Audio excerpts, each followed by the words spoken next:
Hey, Ghost Machine fans, this one's for you.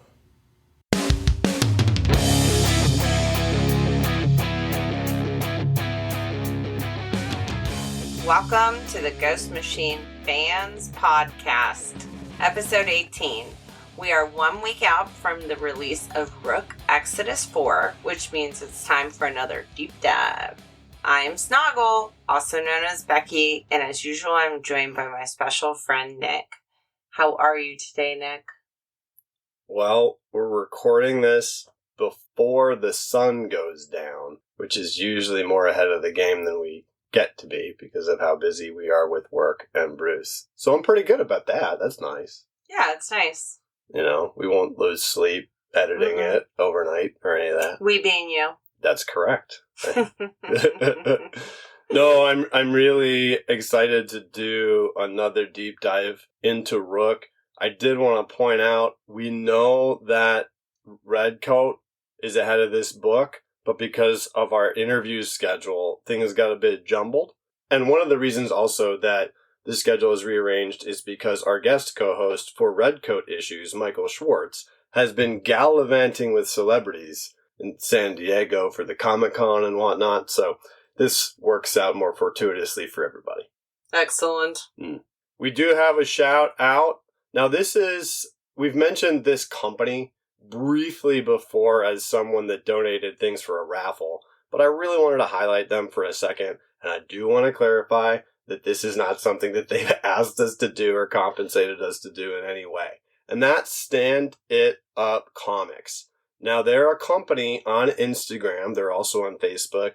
They 3D print these really cool comic book stands for slabbed and raw books. If you've seen many of the different videos that we've made on Instagram, there are lots of those. There are pictures of our son holding them and looking at them with goofy faces in a lot of places. They're really, really cool. But also, Stand It Up Comics has gone out of the way to help support our content on multiple occasions. And I would definitely recommend checking them out. I only have like a regular stand, which are in all the pictures, and a glow-in-the-dark one. But they also make magnetic ones and light-up ones. Literally today, I saw a reel of a light-up Transformers comic book stand. And it was like the lights changed the whole time, just like the Transformers logo. It was mind-blowing. That's my... celebration noise. That's awesome. The thing is, so Stand It Up has supported us a lot. They also have donated multiple of their stands to different giveaways that we have done. And did you know that right now there is one of those giveaways going on? Yes. Could it perhaps be the raffle that we have going on until 11 p.m. on July 30th? That's Pacific Standard Time. I was going to say, as long as it's the one that is ending at 11 p.m. at Pacific Standard Time, then yes, that's the one. PST time, not CST or whatever. It's for Jeff John's autographed copy of Ghost Machine #1. Yeah. What? More crazy people around. Crazy. So I love it. If you do want to enter that raffle, this episode is going to air on the day that it ends. But like Snoggle said, you have until 11 p.m. Pacific time to enter. So go ahead and check that out on our Instagram. We are giving away a copy of Ghost Machine #1, cover A, signed by Jeff Johns. It's really awesome. Excited to have it. And the reason that we decided to have a raffle was for no particular cause other than the fantastic news that I have to bring to this episode, which was announced at the San Diego Comic-Con. And that news is that the very first Ghost Machine action figure has been announced for pre-order. And it was on display. Well, I know you saw. What did you think of the action figure? Well, you're going to get it, so I'll have it. That's what you said on the Facebook. I mean, first of all, I think it's cool. Second of all, I really think, and we talked about this a little bit, speaking of Transformers, that they have those Transformers you can get, and they're like real robots, and it's like, wah, wah, wah, wah. Yeah. Insert the noise that the Transformers make when they transform. Wouldn't that be sweet for Junker Joe, like, to have, like, an actual robot? That, like, walked around and cleaned up your room, and... Well, I mean, he does clean a lot. I know. Yeah. Comes with a little broom as an accessory. Yeah. As long as I got him from the years between when the government comes by and takes the custodian away to whenever the bad things happen, like, I would only want to hang out with Joe when he gets to wear the Hawaiian shirt at the barbecue. 100%. I'm just saying, like, that would be a pretty fun action figure. Absolutely. Because you could definitely...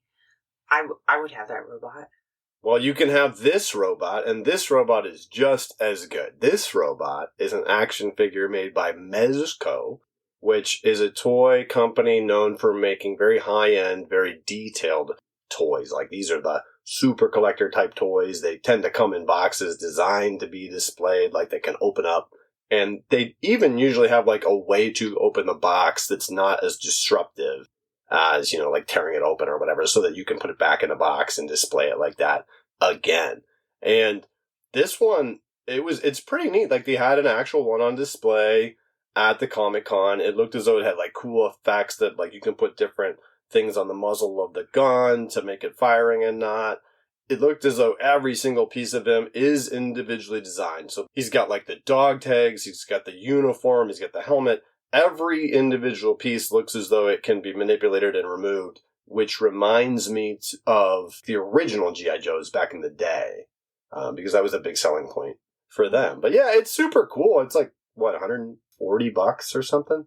I don't know. You'll buy it and I'll have it. It is really neat, though. It is the kind of thing you put up on your shelf, and it's like, yeah, that guy, pretty sweet. So Joe. There's our Joe. If it doesn't come with a Hawaiian shirt, you could just, like, get one of those, like, Barbie, Ken shirts. You could get a Ken shirt. Oh my gosh, it'd be so funny if you got a I'm Knuff. Oh, that's from the Barbie movie? Yeah, it'd be funny. Yep, I haven't seen that. Ghost Machine fans. It's excellent. I've heard. Listen out. Yeah, I've heard that that's pretty good. Make sure to go check that out. Again, it's from Mezco. That's Mezco. But now we must do something which we hold in high regard. And what is that? High regard. Stop what you're doing right now, because it's a spoiler alert. Ooh, we should come up with a noise for the spoiler pause. We could do a... Or a... Or even a... But I guess we'll figure it out. Listeners, send us what special effect you want us to use. We'll pick the best one. Correct. And then I will try to imitate it, most likely. So this is the spoiler pause. If you haven't read Rook Exodus number 4, you need to stop right now. You need to get in your car. You got to drive following the speed limit to your closest comic book store and get that comic. Or you could do that, what's the Hoopla? You could get on Hoopla and borrow it from your library. But you gotta read it first, and then you come back, we'll be here waiting, and you can hear us discuss every single teeny tiny little panel. Cool? Sounds good to me. I've actually been using the Hoopla quite a bit for other comics that I wanted to read, but I never was interested in collecting. And I definitely recommend checking out the Hoopla. There's some value in that free Hoopla that you can get out there.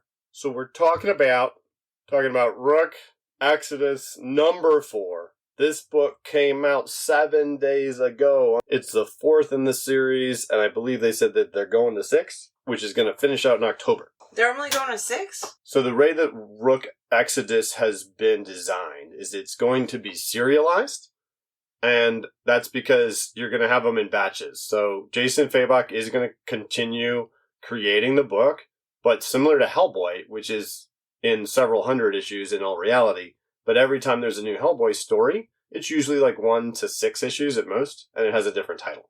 We may see things, I have no inside info on this, but my assumption is that we may see things like Direwolf this, or Ka that, or Planet something, but it's all gonna be connected either to Rook or Exodus, but it's all gonna be part of this timeline.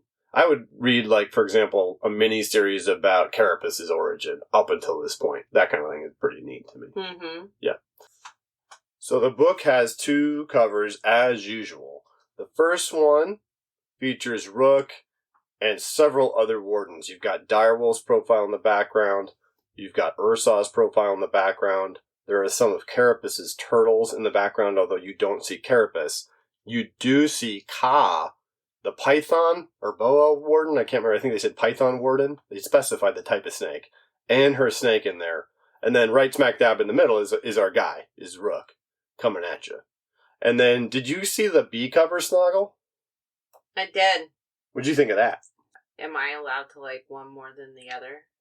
Yeah. It's drawn by the same person. Oh, I like the A cover better. I think the A cover is really neat. I think for a lot of people, these B covers all being a profile of different characters has been cool. Like Oh, yeah, that's neat. No, you're right. Well, and then the C, quote-unquote, cover is the same as the B cover, but foil. So I do know some people who have said they really like these profiles have been trying to collect all of those. The shiny? Yeah, because it's neat. It would be like neat to put them all on a wall. Yeah, I can understand that. Yeah. I just like the action going on here. Oh, yeah, it's sweet, for sure. And the Ursa is the profile of the B cover in this one. And we gotta do, even though it's probably obvious to everyone who's listening, a little creator roll call. Who created this book, Becky? Jeff Johns and Jason Fabok are creators. Alright, so Jeff did most of the writing. Jason did all of the pencils. I can definitely say that. And friend of the show, Brad Anderson, lent his masterful colors. Our king of letters, Rob Lee, did his awesome letters that we will always talk about. And that's everybody who did this book. So it's those 4 musketeers, as it were. Now, this is different. This is a little interesting chronologically, because if you recall, at the end of the last book, we saw Rook see someone else wearing Swine's gear, right? He was mad. He was super mad, and he was like going to go after that person. But this issue seems to have started just a tad before then. Did you get that impression as well? A smidgen. A smidgen. A smidgen. Mm-hmm. I like how it begins where, first page we've got 3 panels, and you do get that cool profile of Rook, and then Direwolf, and then Ursus, or Ursaw. What's his name? Ursaw. Mean bear guy. Mm-hmm. Mm-hmm. He's not no Yogi Bear. Mm-hmm. Trying to steal more than picnic baskets. Anywho, sorry. No, I just think it's a cool start where it's like he kind of does even more of a backstory, and then we get, what is her name? Donica. She's the Dawn of Monica's. Donica. No, I think she looks sweet right there. Yeah, for sure. It makes sense why they can take it a few minutes before where the other one concluded, because these 3 panels allow us to read an inner monologue of Rook's, right? Mm-hmm. Which I think is pretty cool. Yeah. He does refer to Bloomington, Illinois specifically.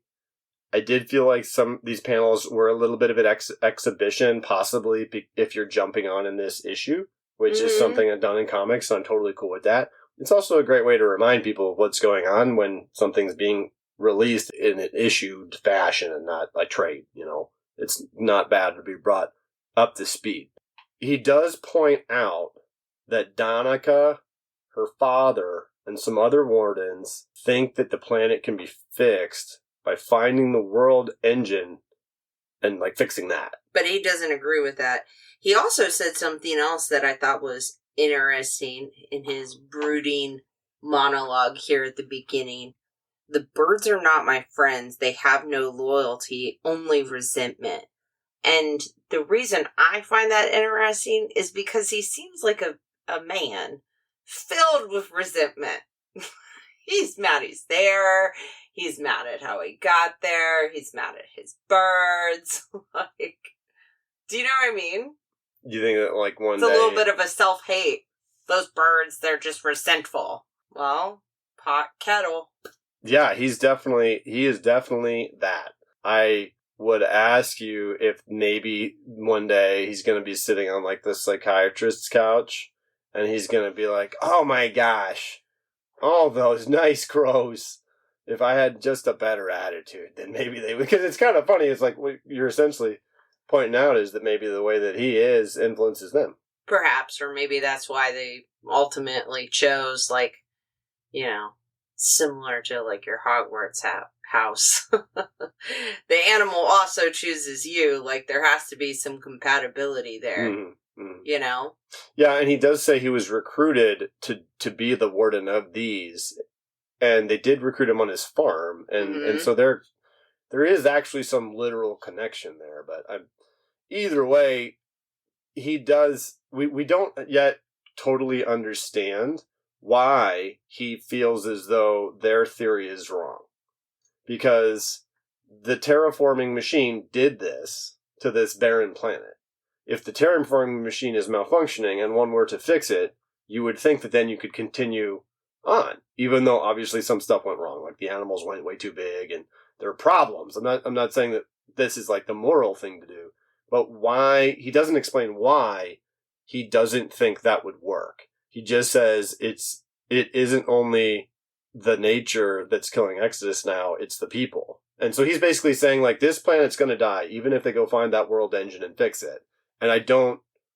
Is he just saying because there's bad people on the planet like Ursa now, so even if they save the planet, bad people like this are going to ruin it? Maybe it's a farmer secret. It's in the farmer's almanac. He just, like, he knows. He's like, there's something wrong with this soil no matter what. Yeah. We're doomed. There you go.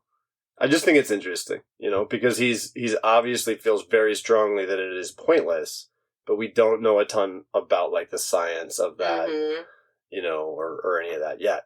So, it just a beautiful splash page after that. And this is where also, it's interesting to me, there's only one little text square on this splash page of the wolves and the crows. Like, this is, you need to put this on the background of your computer. This is your desktop wallpaper. It's gorgeous. Just the animals coming out of the forest. And then there's this one little text box that says, we're dragging the animals down with us. And he's referring to the humans that are ruining this planet. And so I'm just not there yet on understanding why he would feel that Carapace and all those people trying to make something essentially good would be wrong, and he wants to go home, where he's like it's probably way worse.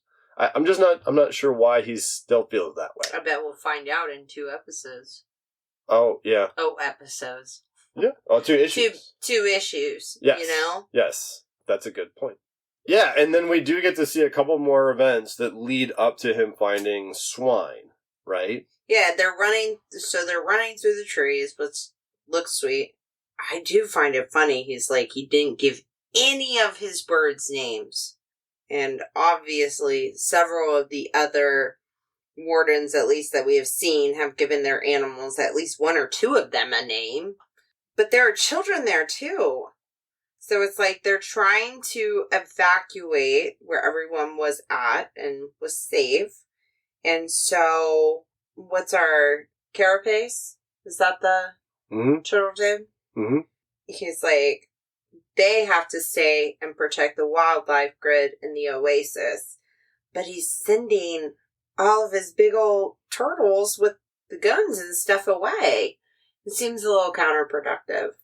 Which, we will find out later it is. Well, but they're doing that to protect the children, right? To of course. Evacuate the kids. Yeah. So we do also know from that these people who have built... have children. Yeah, exactly. There are kids involved. Like, he says, we cannot abandon the oasis. We must protect the wildlife grid. So the grid is of value to them, which makes sense because it's essentially a functional communication network, even in the long-range sense. Mm-hmm. And then they're running through the forest, like you said. And he makes a good point. He said there must be more to Ursa than him wanting our helmets. Mm-hmm. Which I would agree. Like he must have a secondary plan. You know what made me think of when I read that? What? I thought maybe he really is Direwolf's dad. Even though he mentions him being killed again in this issue. I know. No matter what it is, whatever it is about Ursa that he's referencing right now is going to be something unexpected. Well, this is also what he's been told as well. So this is his inner dialogue. So when he says, this enigma of a man murdered Direwolf's father and my best friend Swine. Mm-hmm. And his whole reason he's even staying right now is to get justice for Swine. So, I mean, I could totally be wrong. It could just be some really buffed up, guy who loves bears. Yep. The bears. Yeah, it's Ditka reincarnated. Yeah. The panel that you're talking about, though, where he said that about the enigma of a man. Yeah. Ghost Machine fans, that's on the bottom of the page, the last panel on the page where Direwolf and Rook are running through the woods. And there's something really cool about that page, or that panel. That panel has a set of hooves in it on each side. And then there's a sound effect that Rob put in there. It's SNRK. And it's just so cool to me because I didn't even notice that the first time, but I did now because it's like, oh, it's a pig noise. And those are hooves. But you know what's pretty funny? Is I thought those were tree trunks. Yeah? Yep, sure did. Sure did. Now I know. But then, I mean, oh my goodness. Now listen. I'm all for justice for Swine, right? We're all very upset. He seemed like one of the coolest characters. The guy who stole his helmet, he just looks like pretty cool on that giant warthog. Don't you think? He looks super sweet. A super sweet bad guy. He's got a two-handed, what is that, Morningstar? Or no, flail? That's a flail, right? I don't know. Balls at the end of a stick with pointy things. There you go. Two of them, though. Two of them. And chains and a gun, too. It's just a little unnecessary, but it's pretty cool. Yeah, that's it. That's got to be a diesel warthog he's riding to be able to carry him around. He's a big dude. And he does have Swine's helmet, but he has this awesome grill thing under it, too, which definitely distinguishes him from the OG Swine, for sure. And I think that particular warthog is Pumbaa. I do, too. One thing that I particularly enjoy, because sometimes Rook does seem a little, brooding and whiny.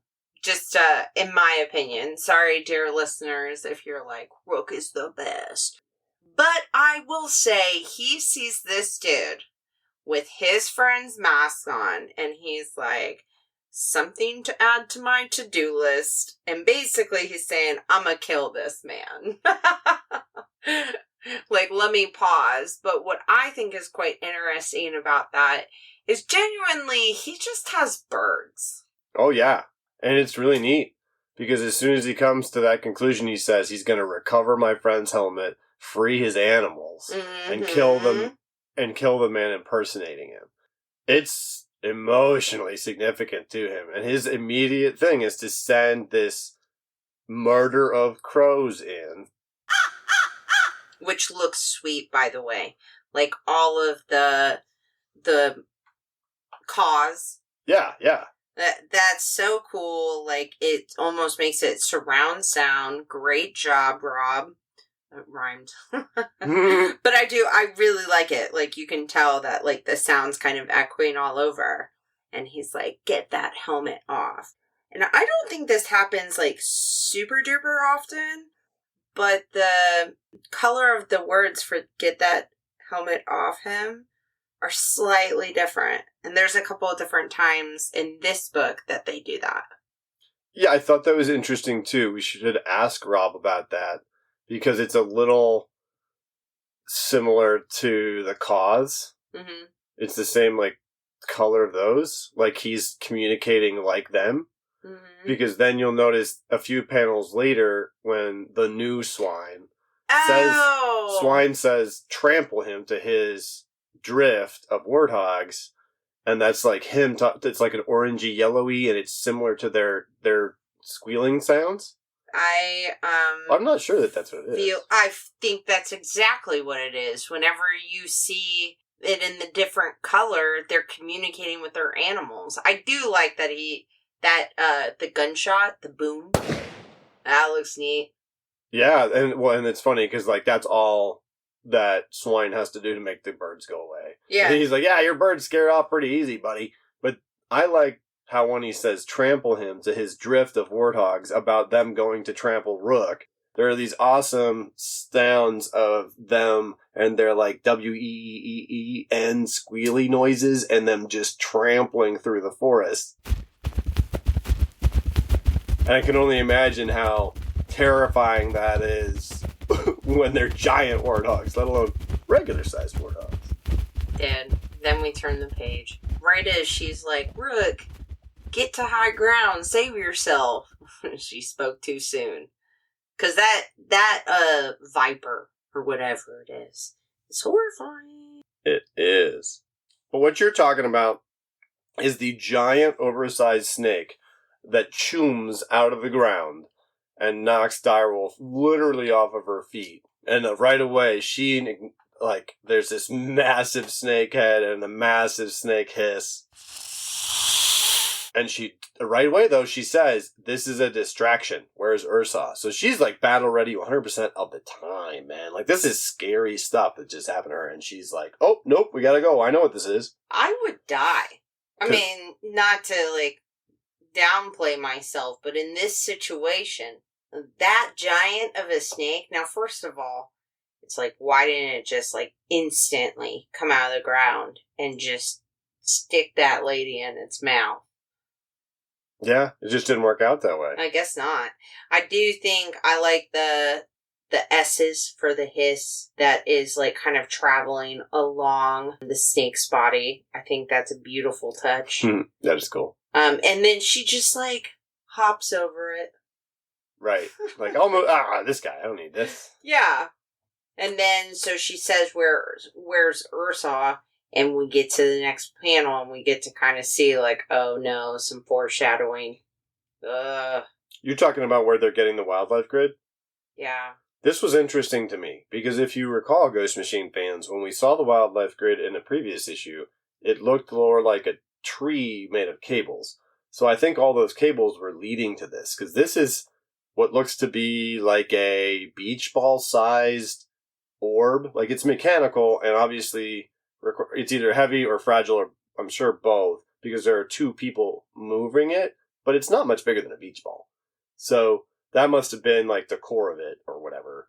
But this is a portable thing that they disconnect, and it's only like 2 panels, but it's very clear that they're taking this thing and they can go somewhere else with it, presumably to reset it up and then hook it up and use it again. One would have hoped, as we read through to the bottom where it's very clear we know where Ursa is, maybe this should have been like at the beginning with the kids. Like, here you go. Please take this as well since it is so precious and cannot fall into the wrong hands.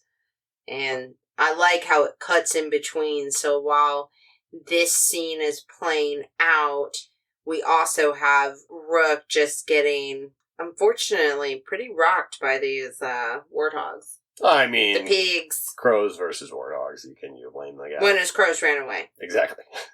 Would like to say at the bottom of this page, there's obviously some sort of door that opens and like it's all like smoky and steamy. And that's when we see Ursa's walking in. I think that's neat. And that is into the chamber where the wildlife grid was being kept. And the door gets knocked down by Ursa, who went straight there. I want to devil's advocate you one thing, because I do see the logic of, hey, you guys are leaving, take this really precious thing. I can imagine the conversation going where Carapace, somebody suggests that idea, Carapace looks at them and says, we cannot risk, he'd have more pauses than this. He seems like William Shatner with all the ellipses in his dialogue boxes. But he would say no, because we can't risk their safety because he's drawn to that or whatever, like that, like Ursa could be drawn to the grid. Like, I feel like you can sense where the grid is. So it would draw the bad guys to them, even though at the same time, like, yeah, I imagine him being like, no, I'll go in a separate direction. What if Carapace talked like a very, very slow talking Christopher Walken? Oh, that's pretty good. You can't take. I saw. Yeah. Why make so much war Yeah. when we have an oasis? I don't know if the Ghost Machine fans will appreciate that as much as we did in this moment. I hope they do. We need a little bit of reprieve because it's looking pretty dire situation for our friends. So in my head, that's how this scene plays out. That's funny. And yeah. There is something, I think, new about Ursa in this panel quickly before we start to talk about Ka. Ursa's arm looks to be cybernetic. Was it always that way? His right arm? I mean, I genuinely don't know. We'll have to go back and take a look. Ghost Machine fans, if you know the answer to that, have any opinions about it, email us. I do think he made his, like, bear suit a little bit more fancy than what I've seen. Like, there's, some furry hair coming out the side. Like, he's going for it. I feel like if you live in a post-apocalyptic world, every time you live through a battle, you have to add a piece of flair. Mm-hmm. Mm-hmm. The bears, like, I know that they're killer bears, but the one in the left corner of this panel looks like, Do you see what I mean? Yeah. We're talking about the two bears behind Ursa on the full-page spread. Yeah. Next page is super interesting. It raises a question for me about Direwolf. But what do you think of Ka, the Python warden? Because this is basically where we get to see a full-page spread of her. Some opinions. I like her hair. Good job, Ka. Those little French braid twists or whatever those are. Beautiful. I'm glad that she could get that done in post-apocalyptic world. And I wonder if, like, this, on her right arm, I'm wondering if that's, like, war paint or a tattoo. Looks like snake scales. And they obviously they know each other. So, essentially, Direwolf Donica was training Ka. Yeah, it seems like Ka doesn't like the fact that Donica was like, you gotta follow the rules. And that's a common theme about Direwolf, right? That's been mentioned multiple times before by different characters, that she followed the rules of the company, because she was a company person and so was her dad. And that was why that Rook and her couldn't be together. Because it violated protocol. It's also very interesting to me that Ka says to her, we knew she was the trainer. That's also been mentioned before. Like, she trained Rook and the rabbit hare, I think was her name, and swine. She says, do you remember what you put me through in boot camp before you expelled me? And it's like, well, this person seems evil. Direwolf seems good, but I'd still like to know what happened. Well, I mean, she says a little bit of her piece before she stabs this chick's snake.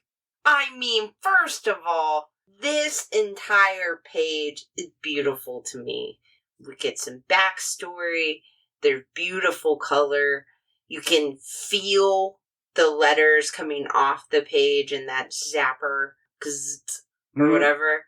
Like, it's just so cool. And then even on the side for the snake, like, every time it's moving, I don't even know if that's, like, supposed to be a hiss or just, like, S.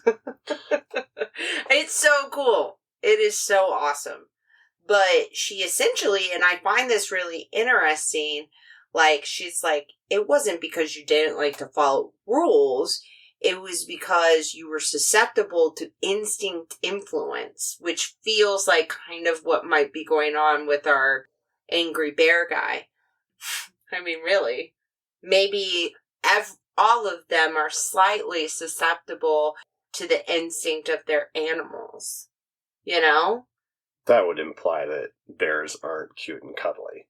They're not. Which is absurd, because if you just look at a bear's ears, which I highly recommend, like, take away its face, those ears, they seem like they couldn't do any harm. But go for a mama grizzly bear cub and you're dead. Like, you are dead.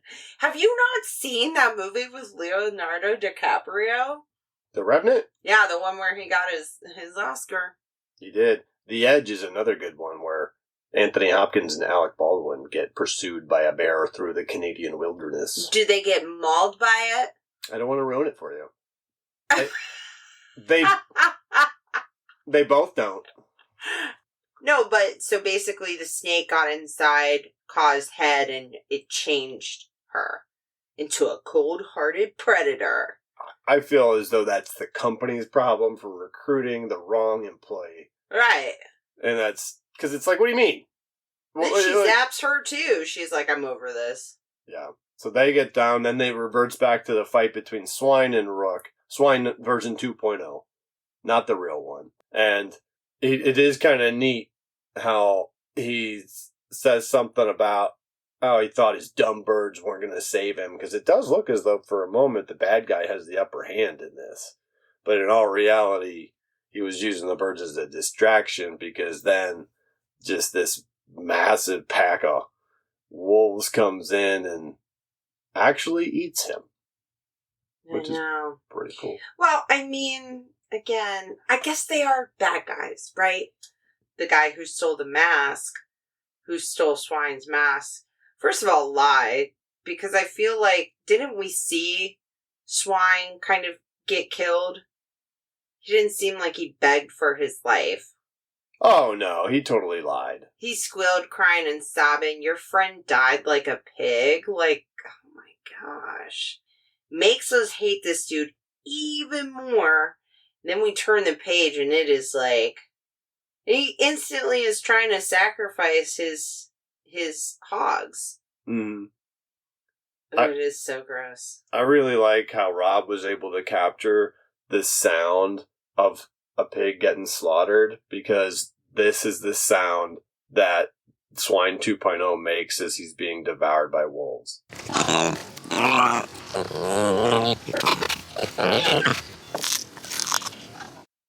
Then Rook says, now who's dying like a pig? Dun, dun, dun.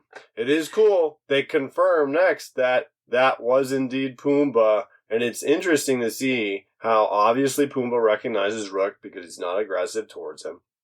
Rook takes off all the horrible war gear that they had strapped to him, and then they obviously have a rapport. So it makes me wonder, will Swine's warthogs now travel with Rook? He's carrying the helmet. He's not wearing the helmet. You know what, though? This part I thought was pretty wild, by the way. She seemingly has this really good connection with her wolves, right? And they just ate an entire man, by the way. Mm-hmm. Big guy. Yeah, lest we forget. So he's trying to talk to her, and he's like, hey, your wolves? They're looking a little scary. And you can tell that they are not connected to a mask because their eyes are like normal eyes, right?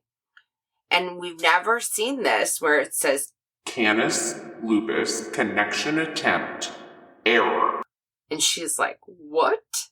Yeah, error. And I didn't notice this before. You're right. Like, their eyes aren't glowing, and hers aren't glowing. They're yellow because her mask has yellow lenses, but they're not glowing. And we're talking about how these dire wolves turn towards Rook aggressively, and then she does it again after saying there's some sort of interference. Something's affecting their ability to do this, the grid, whatever it is. It's probably because of Ursa being where he is. But then she does it again, and then it does work, and then gets control back. But thank God. Well, it's an interesting one, right? Because in that scene, we have a warden who doesn't have a mask on, who's able to control an animal without it.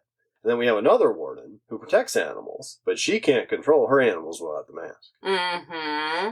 And then at the end here, well, first of all, Snake Lady retreated down a hole, Which, is that a new horror that I need to think about? Like, in this planet, that the giant snakes don't just, like, slither around on the ground and up trees. They travel. It's like in Tremors. Yeah, it reminded me of Yeah. Tremors or Dune or whatever. Tremors. What? No, Not Dune. not Dune. The what's the one with Michael Keaton? Beetlejuice. Yeah, Beetlejuice. It reminded me of Beetlejuice. That's acceptable. Yeah. But at the end here, he says, "Good luck, Pumbaa." And look at how sad. He does. He's like, what do you mean? Like, I'm just going to go with you, is the way that I read these impending tears on Pumbaa's face. Oh my gosh. And, like, the color, beautiful. The emotion, like, in one panel, very, very good. Good. And, of course, like, maybe Pumbaa does kind of trail behind. We don't know yet. Yeah, I know what happens to Pumbaa. I'll tell you in a minute. Fan theory, I know what happens. So, what's it go back to? Carapace. Carapace has been captured. He's got, been knocked out. And they're trying to communicate. They're like, "Hey, Carapace, is the grid secure?" And, like, they're going back towards the dam. And that's when they find out, like, oh no, he has the grid. Yep. And she goes straight towards him. She goes straight towards him, and this is another moment where I thought maybe he is her dad. Because as she's going towards him, and there's crows flying in from behind, she says, "Why do you want it? Who are you?" And she's asking Ursaw who he is and why he wants the grid. And it's like, man, Donica, I'm your father. I feel like the birds actually do listen to him, because, like, the birds are straight up attacking Bears and Bear Guy. Yeah, I feel like his impression of the relationship that they have is one where he can influence their actions to an extent.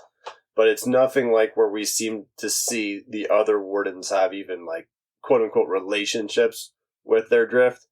So it's interesting. It's interesting to see how different it is. And we see, I do genuinely think you were right about the color. When he says, "Stop fighting me," Mm-hmm. and that's in that, like, darkish greenish blue color, he is talking to his animals. Yeah. He says, "Stop fighting me," as he's pointing the gun at Ursaw.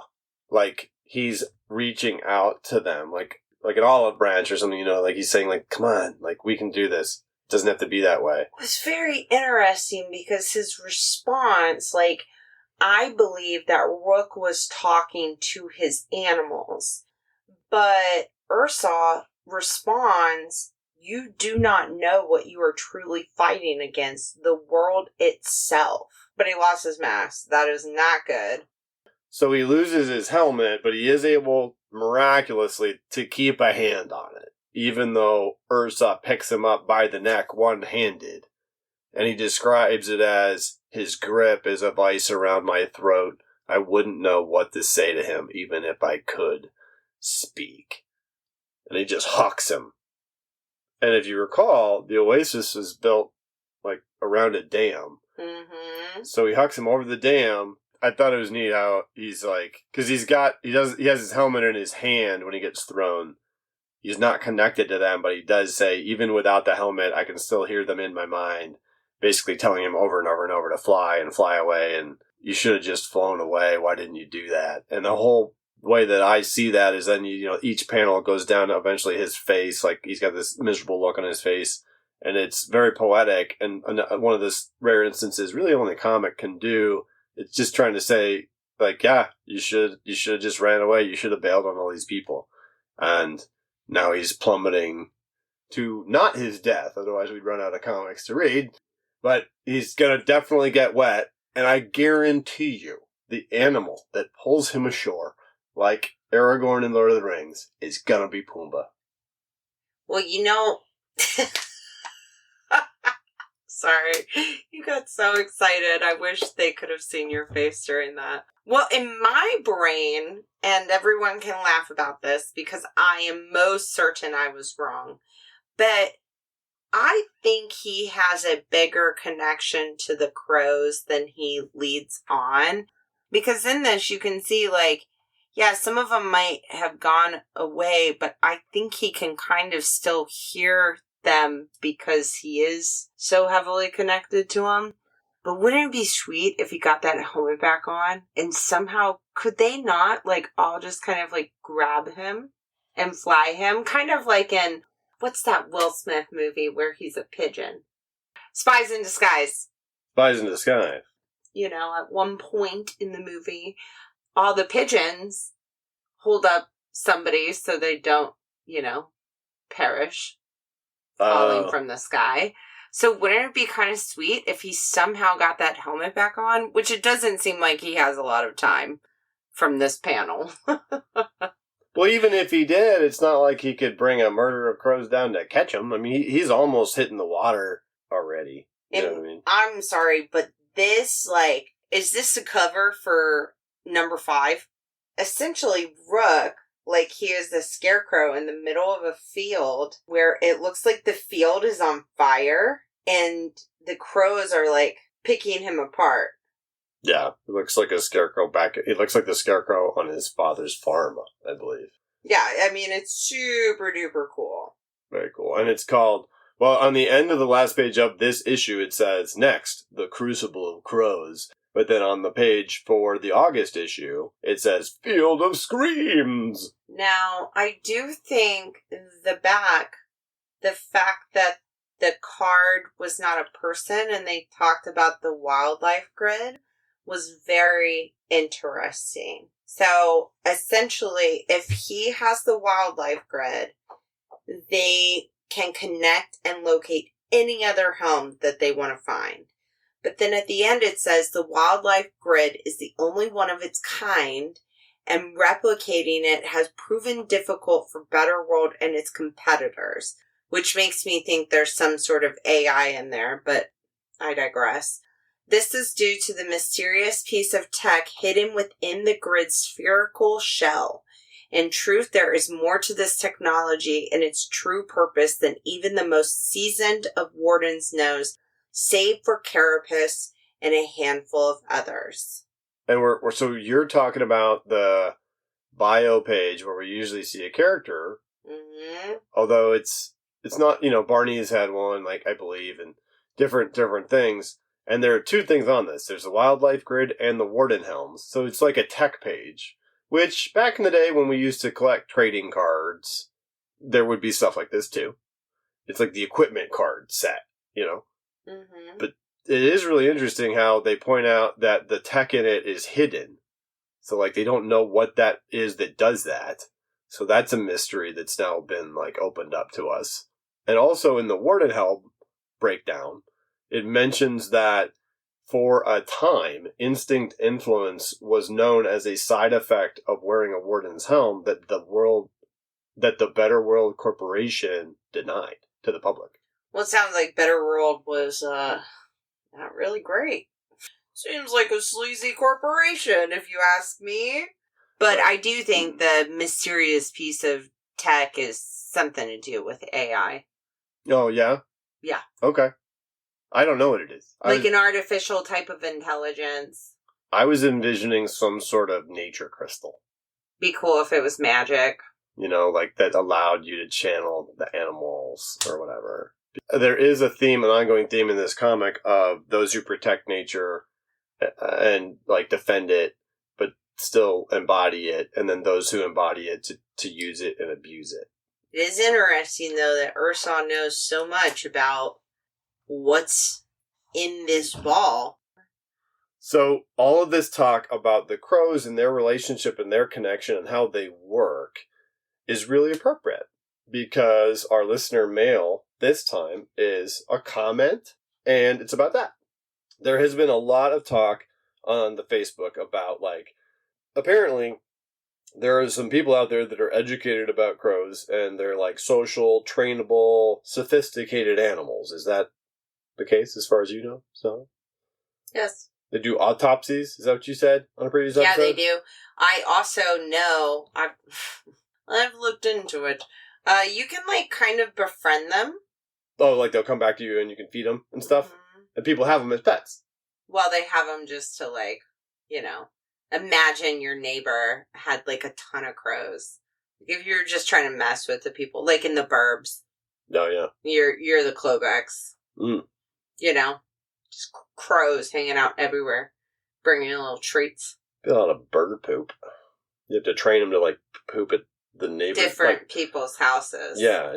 But yes, they are intelligent animals. But to be clear, they're still birds, and I don't like birds. Okay, but they're friendly, supposedly friendly, trainable, social animals that don't seem to, like, hate the world, right? Correct. Okay. So I'm cool with if the Ghost Machine doesn't necessarily portray crows, like, scientifically whatever, in this world. I don't care about that. But Cameron, I asked Cameron, I don't really understand why they made the crows this way instead of making them the way that I've heard about, like sitting on a telephone pole line, all being friends, And so Cameron sent in an audio bit in response to this for us. And I think he makes a good point, so I'll let him do that. If you think about it, they're crows. They're not meant to be like... I know that you could say in everything else, the animals are supposed to be free. We're not supposed to be slaves to humans. You could say that the crows just want to fly away and be left alone. So it's understandable why they disconnect so much. I just feel like he could say anything that I would say and sound 1,000 times more intelligent than me. Beautiful. Cameron is a very articulate young man. Thank you, Cameron, for that. And also, shout out to him. He, as we have mentioned in the past, is our Twitter captain. I know it's called X, but nobody in the entire planet calls it that. So he does all of our posting on Twitter. And he's been getting a lot of traction lately. So thanks a lot for that, Cameron. I think he makes a good point, though, right? Because whenever I talk about them being sociable or like, it's more like amongst themselves. Mm-hmm. And even though a handful of crows over time, I guess, have made friends with humans, it makes sense that their instinct would be like, no, man, I'm not going to stick around and fight a bear. No, I'm not going to stick around and fight a wolf. You want me to go over there and distract the wolf for a minute? Fine, but then I'm leaving. Like, mm-hmm. I get it, And so it makes you wonder if a giant python made Ka a cold-blooded killer, and so maybe some crows would turn you or me into somebody that was like, screw this, I want to go.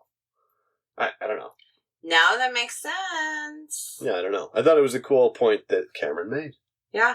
Mm-hmm. The instinct influence. Yep. And excellent. It's like, so what do you really want, Better World? You want people that aren't going to be affected, well, I guess that's why they kept it a secret, right? Because there were probably wardens that washed out, didn't make it. Who knows? You know what I'm excited about? The Stag Warden. Oh, yes. I think that was the most popular one. Absolutely. Mm-hmm. Like, no matter what, when that person appears in an issue, I feel like they're going to be so cool and poised. Mm-hmm. Yep. The Stag Warden is pretty cool looking. I'm excited for Glacier, the Bear Warden. He looks pretty awesome. Polar Bear Warden. Oh, Polar Bear. Yeah, you love your polar bears. Mm-hmm. I bet the Rabbit Warden is annoying. Yeah. What would think? Hopefully. If people are kind of like their animals, I can't wait for the Killer Bear or Killer Whale Warden.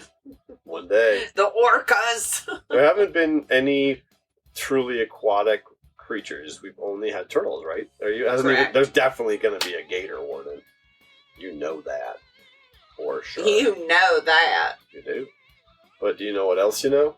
What? Whether or not you have anything else for the show tonight. I don't.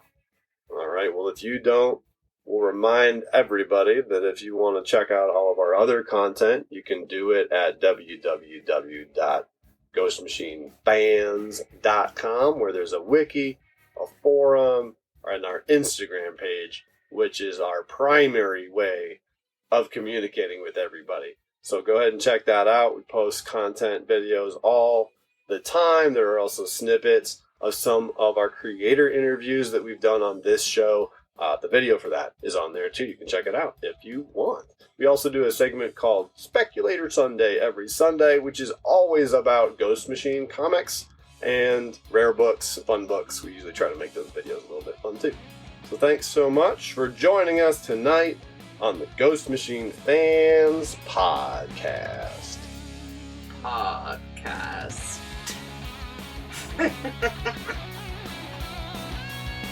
She got that tea that time.